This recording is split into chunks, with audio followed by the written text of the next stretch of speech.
Okay, so we're going to start on our next video, which is Wi-Fi problems in your home layout.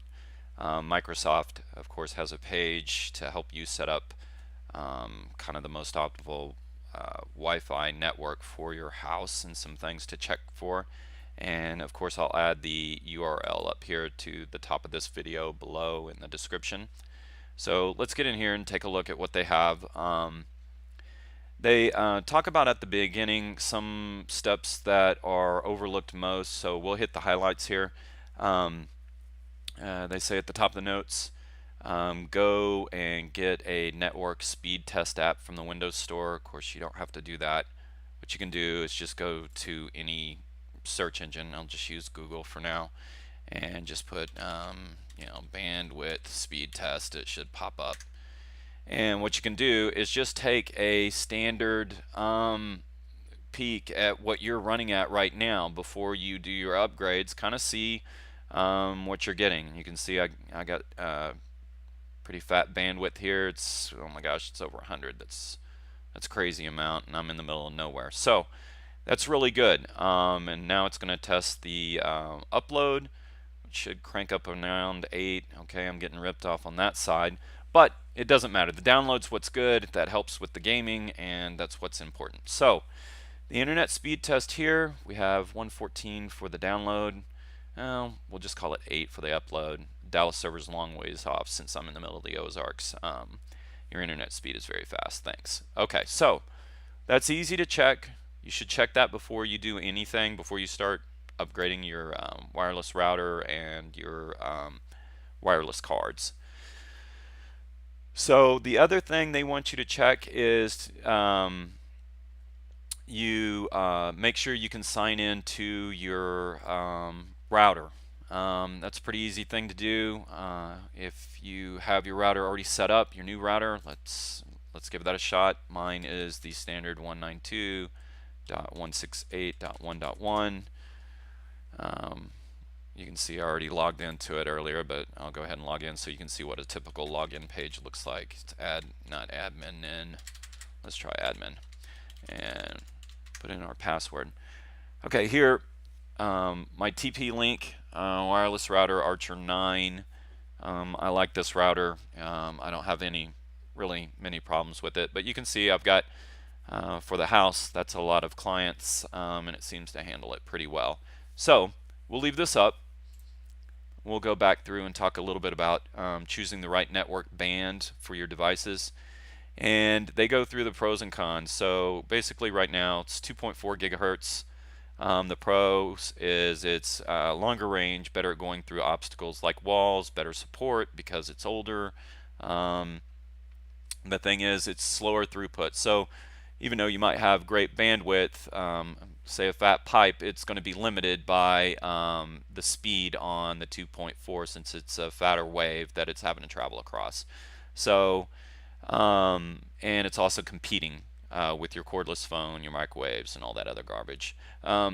Next is 5 gigahertz, and it's faster throughput, less congested channel, more channels that don't overlap.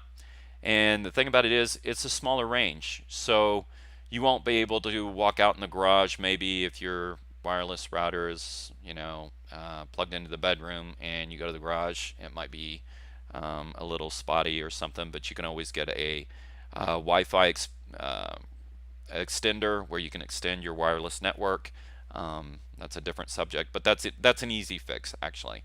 What I've noticed with the 5 gigahertz is if we're using the Xbox or something, it'll occasionally drop. If there's a high amount of packets traveling through it, sometimes it'll just cut off. And let's see what they say here. Okay, so 2.4 network will do fine doing basic things such as surfing the web, but of course you need that 5 gigahertz if you want to stream movies on an Xbox One, or just if you're doing some gaming in general. I have to tell you that my Xbox Ones I've set to 2.4 because they're close to the router, and I've done a latency test. It makes no difference between the 2.4 and the 5 if you're close to the device. If you're further out, that may make a difference, but I don't really have that problem. So what is this 2.4 and 5 gigahertz, and does my router have that? So let's flip over to our router, and what you can do is go over to the advanced, and you should see a couple of sections if you have a Linksys or any other the common routers that are out there, common manufacturers. You have 2.4 gigahertz, 5 gigahertz. As you can see, I have both of mine enabled because I want to be able to use both. And what I do is in the SSID, I clearly put in there which one's which. That's an easy way to do it. You're not going to give anything away to anybody, so it doesn't really matter what you name it. But in my case, they talk about choosing different network names. That's the SSID, which is this thing right here. In the wireless network name, just put in that you're 2.4 gigahertz. That will leave out the ambiguity is when it flashes up here when you're trying to connect which one you're connected to. And quite obviously, my network card, my wireless network card here it doesn't even see a 5 gigahertz because it's an older one. It's just going to connect via 2.4. But we have many devices, our iPads, our phones, our newer devices they can connect at 5 gigahertz or 2.4. I suggest running both, and you can see I just changed the name up here to 5 gigahertz. That's kind of the easiest thing to do. Once you got that set up, just make sure both are enabled. I use the same password on both of them. You don't have to get overly complicated. It's not that big a deal. Now, when you kind of go through setting up your network, you want to look through. You can use the Wi-Fi Network Analyzer app from the Windows Store. There's a lot of other things that are similar that'll analyze your network for you. So they go into a 2.4 gigahertz frequency network, what the network graph would look like. You can see the signaling, the strength of the signaling, the width of the signaling. They talk about picking channels and things that will not overlap, so you have the best reliability. They give some sample channels that you can use. You can try those. You can try your own and then play around with the Analyzer app. That will kind of chart if you're going in the right direction. It says, that's on a 2.4 gigahertz network, but for a 5 gigahertz, overlap is less of an issue just because it's newer and there's less things kind of chewing up the 5 gigahertz channel.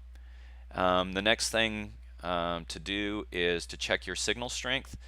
The easiest thing to do on that is just to take a laptop or a phone or something like that, walk away from your router, see when you start losing signal strength.